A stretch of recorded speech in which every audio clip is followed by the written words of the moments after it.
Rien qu'à Paris, Police Secours reçoit 1500 appels par jour, mais sur ces 1500 coups de téléphone, 45% seulement sont des appels d'urgence. Insultes, blagues de potage, propos incohérents, demandes farfelues, erreurs de numéro. Le numéro croule sous les appels parfois.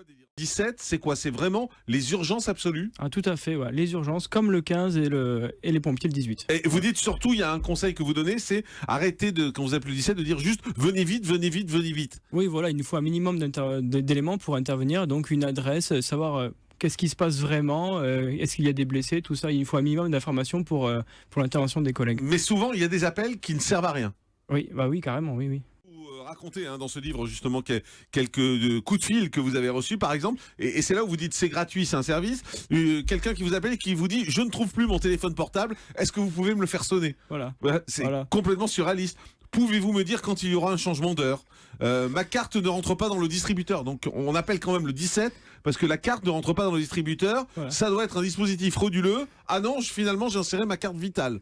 Enfin, ça paraît totalement surréaliste, quoi. Oui, bah oui, ça arrive souvent. Par exemple, allô police secours, dépêchez-vous. Donc le policier au bout du fil répond, mais que se passe-t-il madame, où êtes-vous? Je n'ai pas le temps de vous le dire, dépêchez-vous. Voilà. Et elle raccroche. Et ça c'est vrai, vous les avez vraiment reçus, ces coups de fil. C'est souvent, ouais, souvent. Autre coup de fil, police, une association de surveillance me perturbe et parle derrière mon dos. Le policier répond, mais qui sont ces gens derrière votre porte? Répond, non, mais je les entends. Il faudra parler à votre médecin si vous entendez des voix, madame. Ah non, les voix, c'est Jeanne d'Arc. La personne qui était en panique en disant, voilà, mon mari, il veut se suicider, il veut passer par la fenêtre. Vous êtes à quel étage? Je suis au rez-de-chaussée. Encore, bonjour, je suis embêté. Ma femme a acheté de la mort au rat et m'a dit qu'elle allait se faire un thé. Ma femme est partie. Faut me la retrouver. J'ai besoin d'elle pour traire les vaches.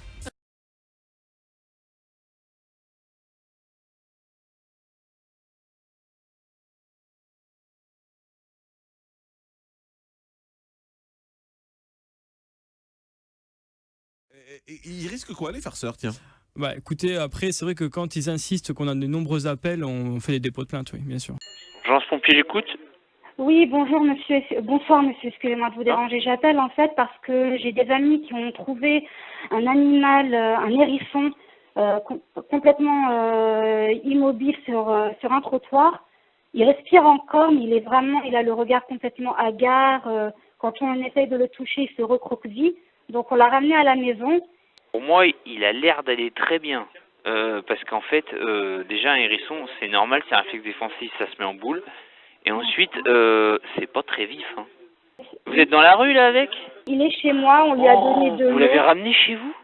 Bah, on m'a appelé, et il avait l'air pas bien, les gens étaient à deux doigts de l'écraser, il est complètement immobile. Je comprends, mais vous auriez dû le déplacer juste dans un, si vous vouliez le mettre en sécurité, le déplacer dans un talus, un bosquet, parce qu'il est sur le côté. Dans des broussailles, mais parce que en fait un hérisson c'est, enfin je veux pas vous faire peur, mais un hérisson c'est porteur de plein de bestioles, hein. De puces, de machins comme ça. Hein. Oh, il a levé la tête. Oh. Pardon, excusez-moi, il est... Oui, mais je pense qu'en fait, moi, je pense qu'il faudra le remettre en liberté surtout, mais j'en ai pas mal vers chez moi. Je peux vous dire que, enfin, tout ce que vous me décrivez, pour moi, il a l'air d'aller pas trop mal, hein. C'est un hérisson, quoi. Ça se comporte comme ça, un hérisson. Mais je suis vraiment désolée de vous avoir dérangé. Merci beaucoup, monsieur. Merci. Au revoir. Alors, nous étions en train de jouer aux boules et en plombant, il y a une boule qui est restée coincée dans un arbre. On a essayé de la débloquer. Le problème, c'est qu'elle ne se débloque pas. Et il paraît qu'il y a des enfants qui viennent jouer souvent sur cette place. Donc, et comment la boule de pétanque s'est retrouvée dans l'arbre, là, monsieur? Eh ben, en plombant, monsieur, tout simplement. En plombant.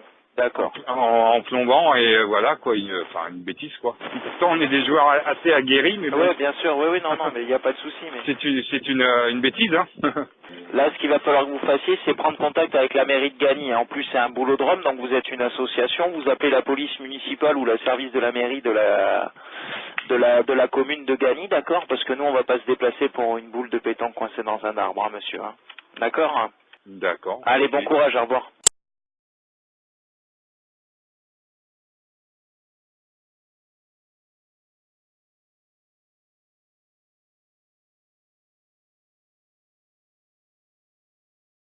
J'écoute.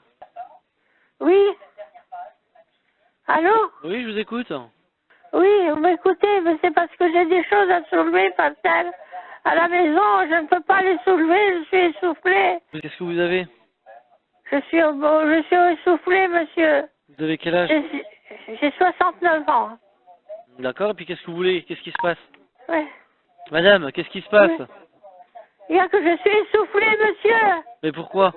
Parce qu'il y a des choses à transporter d'une pièce à l'autre. Et puis qu'est-ce que vous voulez qu'on fasse, nous? Eh ben oui, mais on m'a dit de téléphoner chez vous. Pourquoi?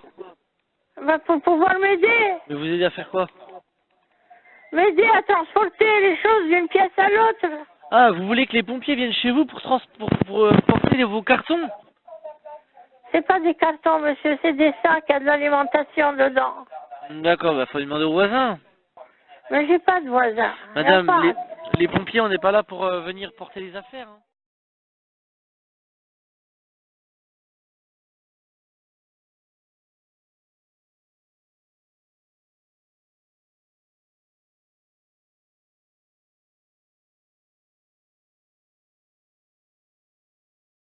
Les appels abusifs, ça impacte les personnels déjà dans un premier temps qui, eux, partent sur intervention, car ça monopolise des engins, des hommes, alors que ce n'est pas justifié. Pour eux, c'est des interventions en plus, donc de la fatigue en plus. Et en attendant, ils ne sont pas sur des interventions qui sont justifiées, notamment des feux ou des détresses vitales où on a besoin de faire un massage cardiaque.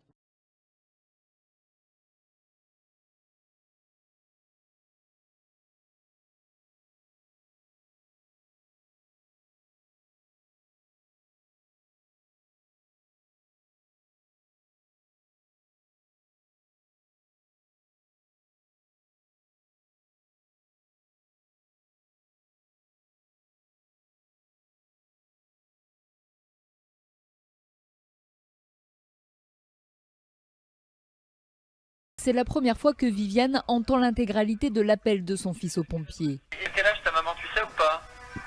Elle a 26 ans. Et toi, tu as quel âge? 5 ans. D'accord. Ah, j'ai pas entendu Et là, ta tout maman, ça.